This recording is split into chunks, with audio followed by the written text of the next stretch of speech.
کو دل میں انسان جو ہے پڑھا کرے. ٹھیک. آئیے اسی طرح چند اور کلمات دیکھتے ہیں، کلمات یا جملے جس کے فضائل آتے ہیں، جس میں سے ایک ہے لا الہ الا اللہ. ٹھیک. یہ قرآن کے کئی آیتوں کا حصہ ہے، کئی آیتوں میں بہرحال یہ آتا ہے، جیسے کہ سورہ نمبر 37 کی آیت نمبر جو ہے 35 میں بھی یاد رکھیے یہ جملہ اسی طرح بہرحال آتا ہے. آئیے اس کے فضائل کے تعلق سے میں سمجھتا ہوں لا الہ الا اللہ کے کتنے فضائل ہیں.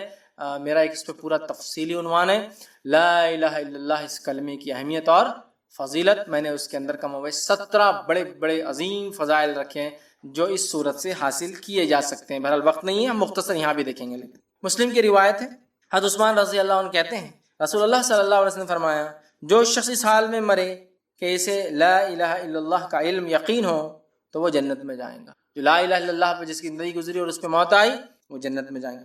بخاری کی روایت ہے، ابو ہریرہ رضی اللہ عنہ فرماتے اور کہتے ہیں نبی اکرم صلی اللہ علیہ وسلم فرمایا کہا قیامت کے روز میری سفارش سے فیضیاب ہونے والے لوگ وہ ہیں جنہوں نے سچے دل سے اور جی اور جان سے لا الہ الا اللہ کا قرار کیا ہوں گا. روز قیامت شفاعت کبریٰ جو ہوں گی وہ لوگ وہی مستحق ہوں گے نبی اکرم صلی اللہ علیہ وسلم کی سفارش کے جنہوں نے سچے اور پکے دل سے اس پہ عمل کرتے ہوئے زندگی گزاری ہو لا الہ الا اللہ. ٹھیک. آگے بڑھتے ہیں.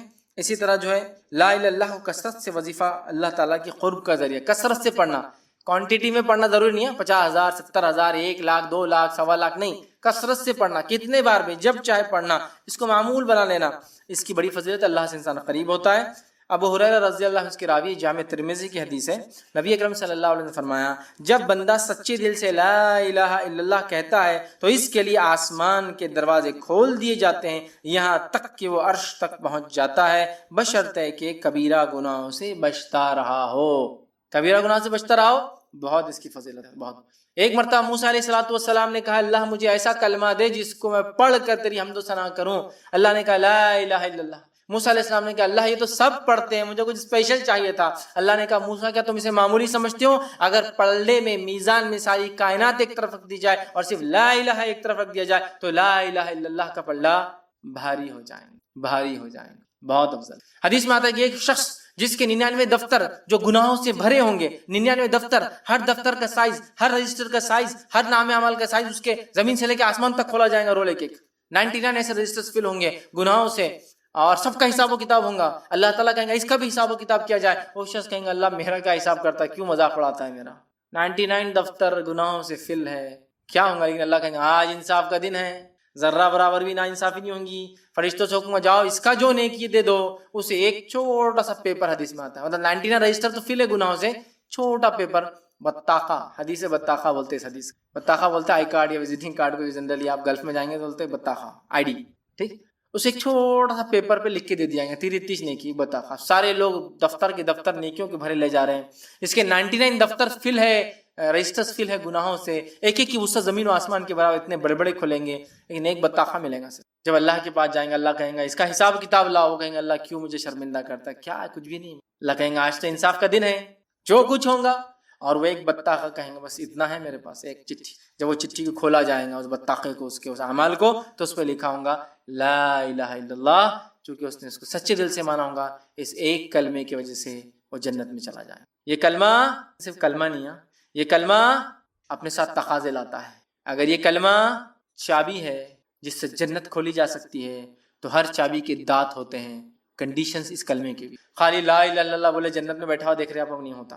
جیسے ہر چابی کو دانت ہوتے ہیں نا، اس کے کنڈیشن ہے لا الہ الا اللہ کی. ورنہ پڑھ تو سب رہے ہیں، اس کے معنی کو سمجھ کے اس پہ عمل کرنا یہ اصل چیز. لا الہ الا اللہ سب سے افضل ذکر ہے. ابن حبان کی روایت ہے، نبی اکرم صلی اللہ علیہ وسلم نے فرمایا بہترین ذکر افضل الذکر لا الہ الا اللہ، اور بہترین شکر افضل الشکر الحمدللہ. ایک روایت نے فرمایا بہترین ذکر افضل الذکر لا الہ الا اللہ، اور بہترین دعا افضل الدعا الحمدللہ.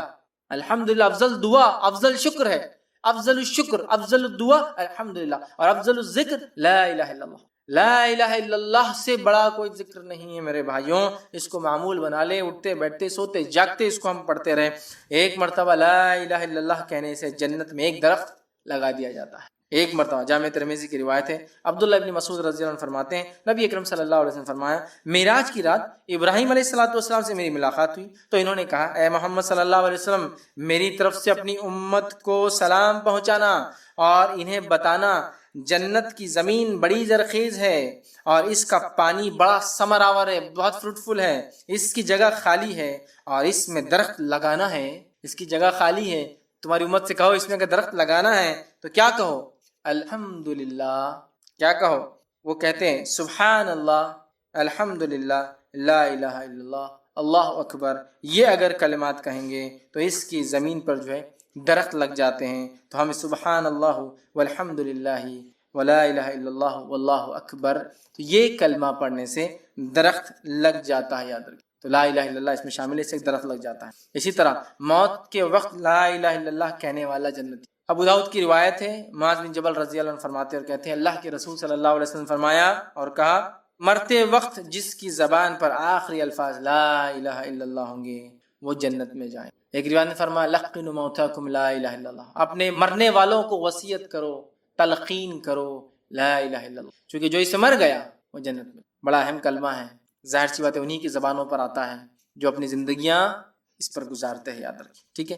سبحان اللہ کہنے کی فضیلت، سبحان اللہ بھی قرآن میں کئی جگہ آتا ہے، یہ کلمہ ہے، قرآن کا لفظ ہے۔ 100 بار سبحان اللہ کہنے سے 1000 نیکیوں کا ثواب ملتا ہے اور 1000 گناہ معاف ہو جاتے ہیں۔ یہ صحیح مسلم کی روایت ہے، 100 مرتبہ سبحان اللہ کہنے سے 1000 گناہ معاف ہو جاتے ہیں اور 1000 جو ہے نیکیوں کا ثواب ملتا ہے۔ 100 بار کیا کہنے سے؟ سبحان اللہ کہنے سے، ٹھیک ہے۔ سبحان اللہ ایک بار مختصر جو وظیفہ جو اجر و ثواب میں جو ہے طویل وظیفوں سے افضل ہے۔ سبحان اللہ ایک ایسا مختصر وظیفہ ہے جو طویل لمبے لمبے وظیفوں سے زیادہ افضل ہے۔ آئیے اس تعلق سے میں آپ کو ایک پوری روایت سناتا ہوں، صحیح مسلم کی روایت ہے۔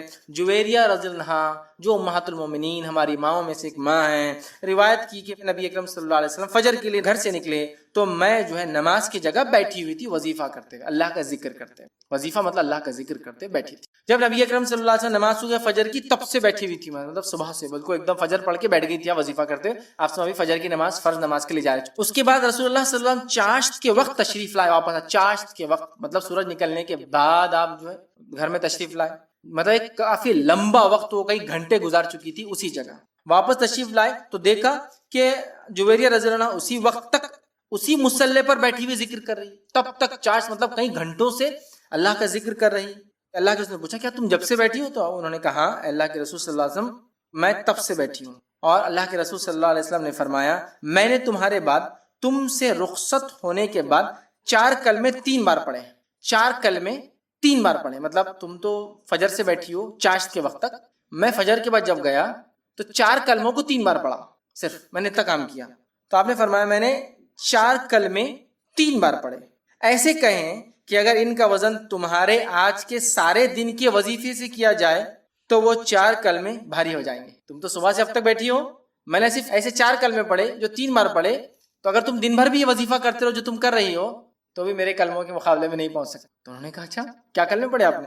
تو اللہ کے رسول صلی اللہ علیہ وسلم فرمایا وہ کلمے یہ ہے، آپ نے فرمایا کہا سبحان اللہ عدد خلقی، سبحان اللہ عدد خلقی، سبحان اللہ کا لفظ عدد خلقی، اللہ تعالیٰ کی مخلوق کی تعداد کے برابر اللہ میں تیری تسبیح بیان کرتا ہوں، تیری مخلوق کے برابر تیری تسبیح بیان کرتا ہوں۔ کلمہ نمبر 2 پھر آپ نے فرمایا اور کہا سبحان اللہ رضا نفسی، جس کا معنی ہے اللہ تعالیٰ کی راضی ہونے تک میں اللہ تعالیٰ کی تسبیح بیان کرتا ہوں، اس کے راضی ہونے تک تسبیح بیان کرتا ہوں۔ تیسرا فرمایا سبحان اللہ زینت عرشی، اللہ تعالیٰ کے عرش کے وزن کے برابر میں اللہ تعالیٰ کی تسبیح بیان کرتا ہوں۔ پھر فرمایا سبحان اللہ مداد کلمتی، اللہ کے کلمات کو تحریر کرنے کے لیے جتنی سیاہی مطلوب ہے اس قدر یا اس کے برابر میں اللہ تعالیٰ کی تسبیح بیان کرتا ہوں۔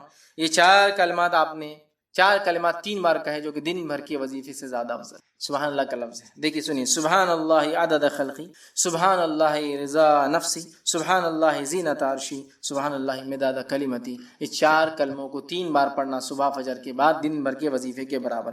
الحمدللہ کے ساتھ سبحان اللہ کہنا زمین و آسمان کے درمیان ساری نیکیوں کو بھر دیتا ہے۔ سنیے روایت کیا ہے، مسلم کی روایت ہے، مالک اشعری رضی اللہ عنہ فرماتے اور کہتے ہیں رسول اللہ صلی اللہ علیہ وسلم فرمایا طہارت نصف ایمان ہے، الحمدللہ کہنا ترازو کو نیکیوں سے بھر دیتا ہے، سبحان اللہ اور الحمدللہ کہنا زمین و آسمان کے درمیان ساری چیزوں کو نیکیوں سے بھر دیتا ہے، نماز دنیا اور آخرت میں چہرے کا نور ہے، صدقہ دلیل اور صبر روشنی ہے، قرآن مجید قیامت کے روز تیرے حق میں یا تیرے خلاف گواہی دے گا، ہر آدمی صبح اٹھتا ہے تو اس کی جان گروی ہوتی ہے جسے یا تو وہ نیکی کر کے آزاد کر لیتا ہے یا گناہ کر کے ہلاک کر لیتا ہے۔ تو آپ نے فرمایا الحمدللہ کے ساتھ سبحان اللہ جو کہے وہ زمین و آسمان کی ساری جگہوں کو نیکی سے بھر دیتا ہے. ٹھیک ہے. اسی طرح جو ہے الحمدللہ کی فضیلت میں پہلے بیان کر چکا ہوں. الحمدللہ افضل الدعا، الحمدللہ افضل الشکر ہے، اسے ہم کثرت سے کریں. ٹھیک ہے. سبحان اللہ، الحمدللہ، اللہ اکبر، لا الہ الا اللہ، یہ تمام چیزیں یاد رکھیں، اس کی بڑی فائدے ہیں.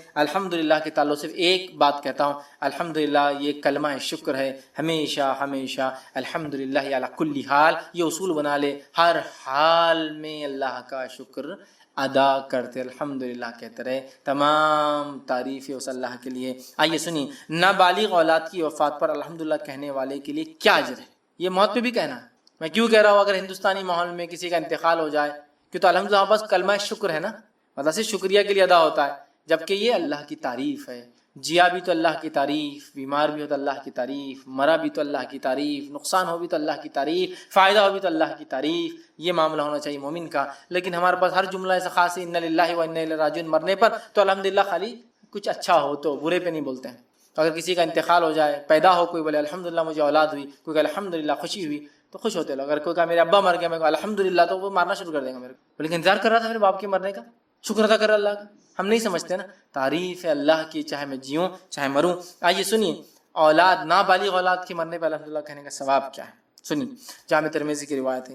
ابو موسیٰ اشعری رضی اللہ عنہ فرماتے اور کہتے ہیں رسول اللہ صلی اللہ علیہ وسلم نے فرمایا، جب مومن کا بچہ فوت ہوتا ہے تو اللہ تعالیٰ فرشتوں سے پوچھتا ہے کیا تم نے میرے بندے کی اس بچے کی روح قبض کر لی. نابالغ بچے سے مراد پیدائش کی بات سے لے کر جب بالغ نہیں ہوتا بچہ 9-10 سال تک، کیا تم نے اس بچے کی روح قبض کر لی. فرشتے کہتے ہیں ہاں. اللہ تعالیٰ فرماتا ہے کیا تم نے میرے بندے کے جگر کا ٹکڑا لے لیا. فرشتے کہتے ہیں ہاں ہم نے چھین لیا. اللہ تعالیٰ فرماتا ہے میرے بندے نے کیا کہا، تم نے تو اس کا سب کچھ چھین کے آ گئے، کیا کہا میرے بندے نے. تو اللہ کے رسول صلی اللہ علیہ وسلم فرماتے ہیں کہ فرشتے کہتے ہیں کہ اس نے الحمدللہ کہا. کیا کہا اس نے؟ الحمدللہ کہا میرے اس بندے نے. ٹھیک ہے. تو جب وہ کہتے ہیں کہ میرے بندے نے الحمدللہ کہا اور پھر کہا انا للہ و انا الیہ راجعون، یہ کلمہ پڑھا ہے، اللہ تعالیٰ ارشاد فرماتے ہیں میرے بندے کے لیے جنت میں گھر بنا دو اور اس کا نام بیت الحمد رکھ دو کہ میرے بندے کا بچہ بھی میں نے چھین لیا تو اس نے میری تعریف کی، حمد و ثنا بیان کی. کتنا افضل کلمہ ہے نا الحمدللہ. اب کون بیان کر سکتا الحمدللہ؟ جس کو عادت ہو اس کی. مال آیا بھی تو الحمدللہ، گیا بھی تو الحمدللہ، اولاد پیدا بھی تو الحمدللہ، مر گئی تو الحمدللہ، کوئی جیا بھی تو الحمدللہ، کوئی مر گیا بھی تو الحمدللہ، نقصان ہو بھی تو الحمدللہ، فائدہ ہو بھی تو الحمدللہ. الحمدللہ علی کل حال، ہر حال میں اللہ کی تعریف. سمجھ رہے ہیں؟ بڑی اہم چیز ہے. ٹھیک ہے. اسی طرح ذوالجلال والاکرام، جو کہ سورہ نمبر 55 سورہ رحمان کی آیت نمبر جو 78 ہے، اس کی فضیلت دیکھتے ہیں ان جملوں کی. دعا مانگنے سے پہلے ذوالجلال والاکرام کہنا قبولیت دعا کا باعث بنتا ہے. ذوالجلال والاکرام، دعا سے پہلے ذوالجلال والاکرام اس کا دعا کرنا، یہ دعا قبول کرا دیتا ہے. جامع ترمذی کی روایت ہے، انس بن مالک رضی اللہ عنہ فرماتے اور کہتے ہیں نبی اکرم صلی اللہ علیہ وسلم فرمایا دعا کرتے ہوئے یا ذوالجلال والاکرام کے الفاظ لازم پکڑ لو. دعا کرتے ہوئے یا ذوالجلال والاکرام کے الفاظ لازم پکڑ لو. ٹھیک ہے. لازم پکڑ لو مطلب کرو، اس سے فائدہ ہونے والا ہے. اسی طرح جو ہے سورہ نمبر 3 سورہ آل عمران کی آیت نمبر 173 173 حسبنا اللہ و نعم الوکیل، یہ جملے کے کیا فضائل ہے تو اس کے تعلق سے آتا ہے شدید رنج اور غم اور مصیبت میں یہ کلمات کہنے سے اللہ تعالیٰ رنج اور غم کو دور کر دیتا ہے. بخاری کی روایت ہے، عبداللہ ابن عباس رضی اللہ عنہما اس کے راوی فرماتے اور کہتے ہیں ابراہیم علیہ السلام کو جب آگ میں ڈالا گیا تو اس وقت انہوں نے کہا حسبنا اللہ و نعم الوکیل. محمد صلی اللہ علیہ وسلم نے بھی اس وقت حسبنا اللہ و نعم الوکیل کہا. جب بعض لوگوں نے اہل ایمان سے کہا بے شک لوگوں نے تمہارے خلاف ایک بڑا لشکر جمع کر لیا ہے تو ان سے ڈرو، یہ سن کر ان کا ایمان اور بھی زیادہ ہو گیا اور انہوں نے جواب دیا حسبنا اللہ و نعم الوکیل. ٹھیک ہے، کہ اللہ ہمارے لیے کافی ہے اور وہ بہترین کارساز ہے. ٹھیک ہے، اللہ ہمارے لیے کافی ہے اور وہ بہترین کارساز ہے. The best of disposers of affair, جس کو بولتے ہیں وکیل. وکیل وہ ہوتا ہے جس کے حوالے آپ مسئلہ کر دیتے بھائی تم دیکھ لو میرا مسئلہ یہ. ٹھیک ہے، تو حسبنا اللہ و نعم الوکیل صحابہ نے کہا، اللہ کے رسول نے کہا اور ابراہیم علیہ السلام نے کہا. تو شدید رنج، غم، خوف، لوگ کہہ رہے دشمن تمہارے خلاف جمع ہو گئے سیدھے ہو جاؤ، تو صحابہ نے کہا حسبنا اللہ و نعم الوکیل. اللہ کے رسول صلی اللہ علیہ وسلم نے کہا دشمن تمہارے خلاف جمع ہو چکا ہے، آپ نے کہا حسبنا اللہ و نعم الوکیل. ابراہیم علیہ السلام کو جب آگ میں ڈالا گیا تو آپ نے کیا کہا حسبنا اللہ و نعم الوکیل، اللہ ہمارے لیے کافی ہے اور وہ ہمارا بہترین کارساز. سمجھ رہے آپ؟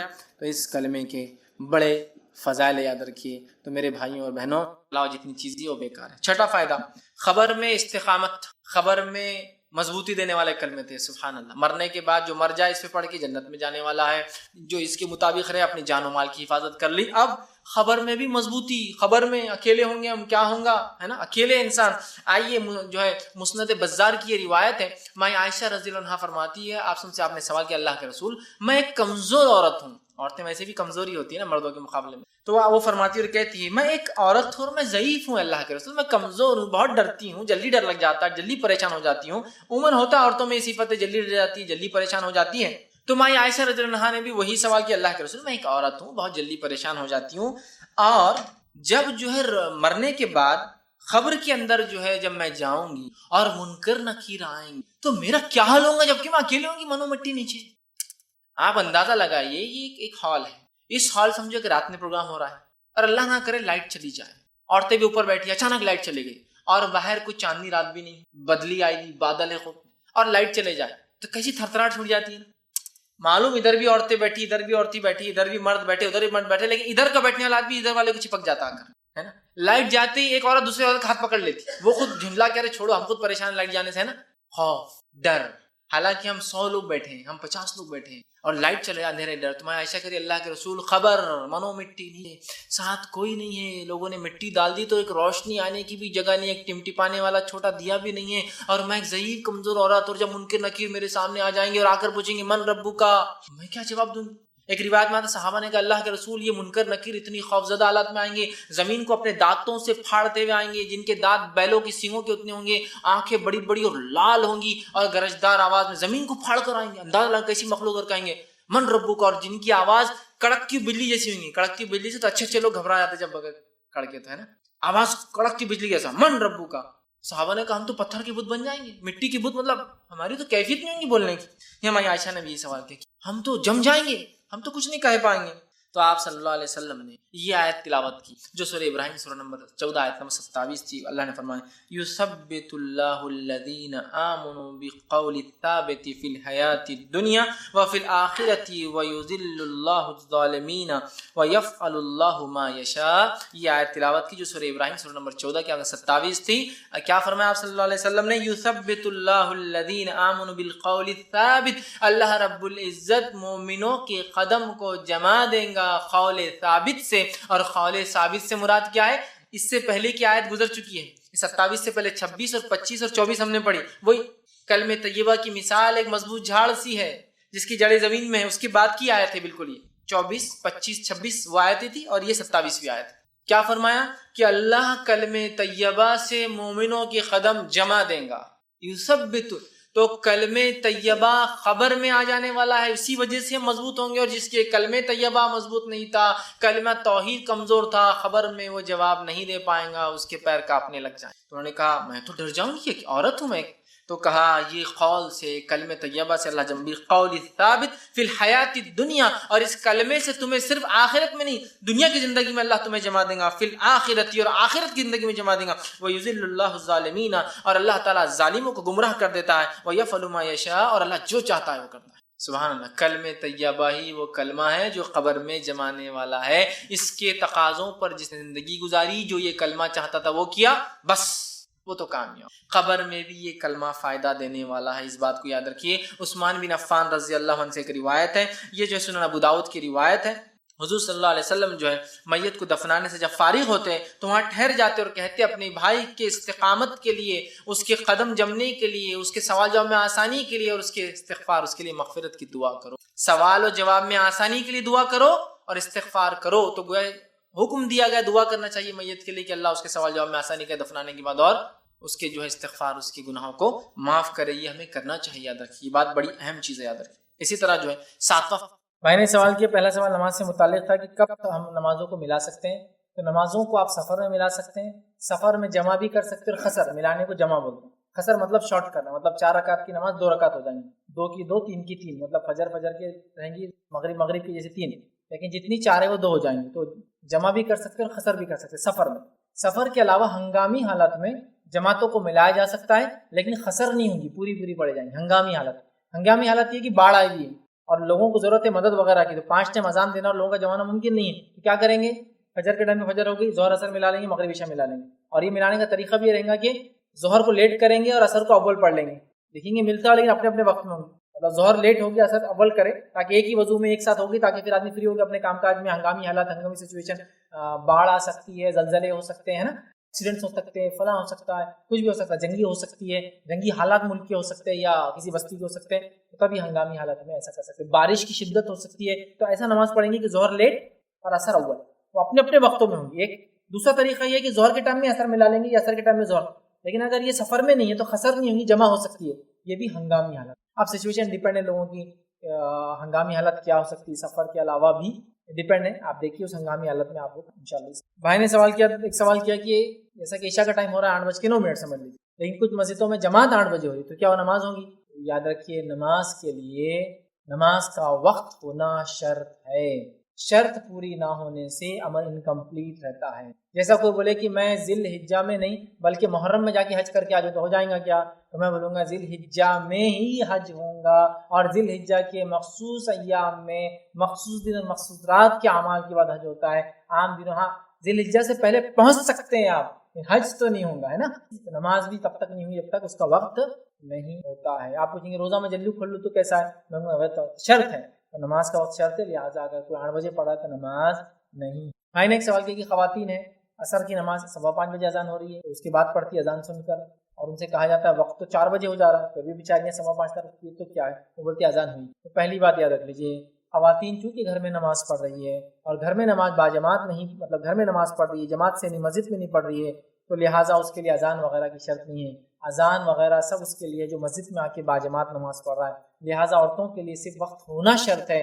جب بھی نماز کا وقت ہو جائے آپ پڑھ لیں. جیسا فجر کے لیے بیچاریاں انتظار کرتی ہے, 5:15 بجے اذان ہو رہی, 5:45 بجے جماعت ہے, جبکہ اس کا اول وقت 5 بجے شروع ہو جاتا ہے. اگر اٹھتی ہے 5 بجے تو پڑھ کے سو جائے پھر آرام 7 بجے تک تاکہ بچوں کی, لیکن پھر اٹھتی ہے, پھر وہ 6 بجے نماز ہوتی ہے, 1 گھنٹہ خالی, بچوں کو 7 بجے اٹھانا پریشان ہے. اس سے اچھا 5 بجے اٹھ کے پڑھ لیا, 2 گھنٹے سو گئے, تھوڑی لمبی نیند بھی ہوتی. سمجھ رہے بات؟ تو لہٰذا وقت ہونا شرط ہے. وقت کیسے معلوم ہوگا؟ اب پہلے تو میں لوگوں کو بولتا چارٹ لاؤ, اب تو چارٹ کی بھی ضرورت نہیں, ماشاء اللہ ایپس ہے, ایپ کھولو, ایپ میں ڈاؤن لوڈ کر لو, پورے وقت مل جاتے ہیں. بس اگر عصر کا وقت سمجھو آج 4:05 ہے تو آپ کو 5:15 بجے تک رکنے کی ضرورت ہی نہیں. آپ کے لیے وقت ہونا شرط ہے. اذان اس کے لیے ہے جو باجماعت نماز پڑھے گا, مطلب مردوں کے لیے اذان کا ہونا, مسجد میں جانا, سب ساری شرائط بات کی ہے, تو لہٰذا وہ باجماعت کے لیے. آپ چونکہ جماعت سے نہیں پڑھی, آپ کے لیے صرف وقت ہونا ضروری ہے. تو وقت ہو جائے کسی بھی نماز میں, ظہر کا وقت 12:35 پہ سمجھو آج ہو رہا ہے, تو ان کو انتظار نہیں کرنا ظہر کے لیے 1 بجے تک کا, 1:15 بجے کی اذان. 12:35 کو پڑھے, فری ہو گئے, کام کاج کرو, بچوں کو کھانا تیار کرو, بچوں کا آنے کا ٹائم بھی وہی, کھانا پکانے کا ٹائم وہی, آپ بھی نماز پڑھ رہے, مرد بھی نماز کو جا رہے, مشکل ہوتی ہے نا. آپ کو تو وقت ہونا شرط ہے. اذان وغیرہ مردوں کے لیے. پہلے زمانے میں جب اذان اول وقت میں ہوتی تھی تو اذان کے لیے عورتیں اس لیے رکتی تھی کہ معلوم ہونے کا طریقہ نہیں تھا, پرنٹنگ پریس بھی کم تھے, پرنٹنگ کی چیزیں بھی مشکل سے ملتی تھی, ایپ وغیرہ تو تھے ہی نہیں, ظاہر سے موبائل ہی نہیں تھا, تو لہٰذا اذان ہوتی تو معلوم ہوتا نماز کا وقت ہو رہا ہے. تو اب تک دماغ میں وہ بیٹھا ہوا اذان ہوئی تو نماز کا وقت ہوتا, جبکہ عورتوں کے لیے نہیں, وہ مردوں کے لیے باجماعت پڑھنے کے لیے اذان ہوئی تو نماز, ورنہ نماز کا وقت تو پہلے چالو ہوتا. کیونکہ عورتیں جماعت سے نہیں پڑھ رہی, وقت ہو جائے تو وہ نماز گھر میں پڑھ لے سکتی ہے, ان کو اذان کا انتظار کرنا. پانچویں فضیلت کلمہ طیبہ کی وہ یہ ہے, کلمہ طیبہ کی مثال ایک پاکیزہ درخت کی ہے, ایک پاک جھاڑ کی ہے, یاد رکھیے. اور ایسا جھاڑ جو پھل بھی لاتا ہے, بہت تناور ہے, بہت مضبوط ہے, اس کی شاخیں آسمان کو جا کر چھوتی ہے. تو کلمہ طیبہ ایک بہترین درخت ہے, یاد رکھیے, جو پھل لاتا ہے. اس کا معنی یہ ہے کلمہ طیبہ ایک جھاڑ ہے جس کو اگر دنیا میں انسان لگاتا ہے تو اس کا پھل معنی ہے آخرت میں اس کا بدلہ پائیں گا. اور اللہ رب العزت نے کلمہ طیبہ کو جھاڑ کی تمثیل, مثال خود دی, میں نہیں دے رہا ہوں. آئیے سورہ ابراہیم سورہ نمبر 14 آیت نمبر 24 سے لے کر 27 میں اللہ فرماتا اور کہتا ہے, الم تر کیف ضرب اللہ مثلا کلمۃ طیبۃ کشجرۃ طیبۃ. کیا اللہ رب العزت تمہارے لیے لوگوں ایک ضرب اللہ مثال دیتا ہے, ایک ایگزامپل دیتا ہے. کیا ایگزامپل ہے؟ کہ ایگزامپل ہے مثلا کلمۃ طیبۃ کشجرۃ, کہ کلمہ طیبہ کی, لا الہ الا اللہ کی مثال ہے جیسے کہ ایک پاکیزہ جھاڑ. مطلب اس کے اپیرنس سے بھی وہ خوبصورت دکھتا ہے. ایک کاٹے جھاڑ کو آپ پاکیزہ جھاڑ نہیں کہیں گے, ایک بدبو دار جھاڑ کو آپ پاکیزہ جھاڑ نہیں کہیں گے, ایک بدنما جھاڑ کو آپ پاکیزہ جھاڑ نہیں کہیں گے, ہے نا. ایک ہلکا زمین پہ بالکل ایک دم گرنے پہ ایسے جھاڑ کو آپ پاکیزہ نہیں کہیں گے. تو اللہ فرما رہا ہے الم تر کیف, اللہ تمہارے لیے لوگوں کیسی مثال دے رہا ہے, سنو. ضرب اللہ مثلا کلمۃ, تمہارے لیے مثال ہے کلمہ طیبہ کی, کشجرۃ طیبۃ, ایک پاکیزہ جھاڑ کی ہے, اصلها ثابت وفروها فی السماء, جس کی زمین میں جڑیں دھسی ہوئی ہے, مضبوطی سے گڑی ہے, اور جس کی شاخیں فروها فی السماء, آسمان کو چھوتی جائے گی. سبحان اللہ، کیا جھاڑ ہے جو لوگ کاشتکاری کرتے ہیں، ایسے جھاڑ کو دیکھ کر کتنی خوشی ہوتی ہے نا کسی بھی انسان کو. کاشتکاری نہیں بھی کرتے ہیں، آپ راستے سے جا رہے ہو، بڑا جھاڑ دکھتا ہے، بہت جڑے اور خوب اونچی شاخیں، تو آپ بھی 2 منٹ گاڑی روک کے بولتے ہیں کیا بہترین جھاڑ ہے. تو کہا کلمہ طیبہ ایک ایسا پاکیزہ جھاڑ ہے جس کی جڑیں مضبوط ہے، جس کی شاخیں آسمان کو فروا فی السما تؤتی اکلها کل حین باذن ربها، اور اپنے رب کے حکم سے ہر موسم میں ہر بار پھل بھی لاتا ہے. ایک بہت بڑا جھاڑ بغیر پھل کے ہو تو کیا فائدے کا. آپ خود بولتے ہیں یار کھیت کا بہت حصہ ویسٹ کرا، اٹھا کے پھینک ڈالو. تو کلمہ طیبہ ایک پاکیزہ جھاڑ ہے، جڑیں مضبوط، شاخیں آسمان کو چھوتی ہے، اور اپنے رب کے حکم سے ہر بار ہر موسم میں پھل لاتا ہے. کنٹینیوسلی فروٹ دینے والا جھاڑ ہے، کبھی بھی جاؤ اور آپ کو پھل مل جائے گا. یہ کلمہ طیبہ. کلمہ طیبہ سمجھیے آپ، ایک جھاڑ سے مثال، جھاڑ کے کتنے فائدے اٹھاتے ہیں آپ. کچھ جھاڑ کو اگر پتے نہ ہو، شاخیں نہ ہو، تو آپ جڑ سے فائدے اٹھاتے ہیں، اس کی چھال سے فائدے اٹھاتے ہیں. کئی کھانوں میں چھالیں استعمال ہوتی ہے، کئی دواؤں میں چھالیں استعمال ہوتی ہے. اس کی شاخیں بڑی ہو تو آپ کاٹ سکتے ہیں، پھر وہ بڑھیں گی، اس کے پھل آتے ہیں تو اس جھاڑ کی آپ خدمت کریں گے، اس کے پھل سے آپ پیسہ کمائیں گے. کلمہ طیبہ سوائے نفع کے اور کچھ نہیں دینے والا ہے ہم کو. اس لیے جھاڑ کی مثال، چونکہ جھاڑ کا ہر پارٹ جو ہے نفع بخش ہوتا ہے. بتائیے آپ جھاڑ کا کون سا پارٹ نفع بخش نہیں؟ جڑیں نکل رہی ہے تو کبھی کوئی دانت اس سے مانج رہا ہے، کبھی کوئی دوا بن رہی ہے، کبھی کسی چیز میں استعمال ہو رہا ہے نا. کبھی چھالیں ہو رہی تو آپ کھانے میں ڈال رہے ہیں. دار چینی کیا ہے؟ وہ بھی ایک چھال ہے. بہت سے لوگ مختلف کھانے سے بناتے ہیں. لکڑی نکل جائے تو جلانے میں کام آتی ہے، کشتیاں بنتی ہے، دکان بنتے ہیں، گھر بنتے ہیں، مکان بنتے ہیں، سامان بنتا ہے. اگر پتے ہیں تو جانور ہمارے کھا کے فائدہ اٹھاتے ہیں. پھول لاتا ہے تو خوشبو ہوتی ہے، دوائیں بنتی ہے، کیا کچھ نہیں ہوتا. اس طرح پھل لاتا ہے تو پھل بیچ کے نفع کمایا جاتا، پھل کھا کے فائدہ اٹھایا جاتا، پھل سے بیج نکلتے، بیج سے اور جھاڑ لگایا جا سکتا ہے. جھاڑ کبھی بھی نفع بخش ہوتا ہے کسی بھی صورت میں. سوکھا جھاڑ بھی ٹوٹ کے پڑا ہے تو بھی کام کا، اس لیے جلانے میں کام آتا ہے. تو کلمہ طیبہ پڑھنے والے کو کبھی نقصان نہیں ہوگا، اس لیے کہ وہ ایک ایسی چیز کو مان رہا ہے جو ایسا درخت ہے جس کی زمین کے اندر جڑیں گڑی، آسمان کو اس کی شاخیں چھوتی ہے. اور خاص بات تو یہ ہے پھلدار بھی ہے. اگر اتنا بڑا درخت بھی پھل نہ لائے تو آدمی بولتا ہے اکھاڑ دو، دوسرا کچھ لگا دو، چھوٹا پھلدار ہوگا. پھل بھی لاتا ہے ایوری سیزن، ہر موسم میں. آگے اللہ نے فرمایا باذن ربی، اللہ کے حکم سے لاتا ہے. وَيَضْرِبُ اللَّهُ الْأَمْثَالَ لِلنَّاسِ لَعَلَّكُمْ يَتَذَكَّرُونَ، اللہ مسلمانوں، اے لوگوں، تمہارے لیے مثال بیان کرتا ہے، ٹھیک، تاکہ تم غور و فکر، نصیحت حاصل کرو. یتذکرون، سوچو اس پر. کیسی مثال ہے کلمہ طیبہ کی؟ آئیے آگے. وَمَثَلُ كَلِمَةٍ خَبِيثَةٍ كَشَجَرَةٍ خَبِيثَةٍ اجْتُثَّتْ مِنْ فَوْقِ الْأَرْضِ مَا لَهَا مِنْ قَرَارٍ. اور کلمہ خبیثہ کی، لا الہ الا اللہ کے خلاف جتنے کلمے ہیں جو شیطان کی طرف سے ہوتے ہیں، اللہ نے فرمایا مَثَلُ كَلِمَةٍ خَبِيثَةٍ كَشَجَرَةٍ خَبِيثَةٍ، کہ کلمہ شیطان کے کلام کی، کلمہ لا الہ الا اللہ کی جتنی باتیں اس کے علاوہ کہی جا رہی ہے، ان کی مثال ایسی ہے کشجرۃ خبیثۃ، بہت برے جھاڑ کی، جس کو دیکھنا بھی نہیں. کشجرۃ طیب، اس کو دیکھنا بھی پسند نہیں. کلمہ طیب، برا جھاڑ جس کو دیکھنا بھی ہے نا. کچھ جھاڑوں کو آپ کو دیکھتے لگتا ہے ان کو دیکھنا بھی اچھا نہیں، میں دیکھتے کاٹے آنکھ پہ، اتنا گندا جھاڑ ہے نا، تو بیکار جھاڑ ہے. تو کہا اس کی مثال بیکار جھاڑ کی ہے. اور آگے فرمایا اس کی جڑیں بھی اندر نہیں جاتی تھی، کھوکھلی پوری زمین پہ اکھڑی ہوئی، جس کو دیکھ کر ہی آپ کو لگ رہا ہے یہ کچھ ٹکنے والا جھاڑ نہیں ہے، زیادہ آندھی طوفان مصیبتوں میں کام نہیں آنے والا، اس کو سہارا لینا بولے تو یہ اپنے اوپر گرنے والا ہے. اور وہ خرار بھی نہیں ہے، وہ ایسا جھاڑ ہے کہ کبھی بھی گر سکتا ہے. آپ کو دیکھ کر اس کی جڑوں کی ڈھیل ایسا لگ رہا ہے کبھی بھی گر سکتا ہے. اللہ فرمایا ما لہا من قرار، رک بھی نہیں سکتا ہے.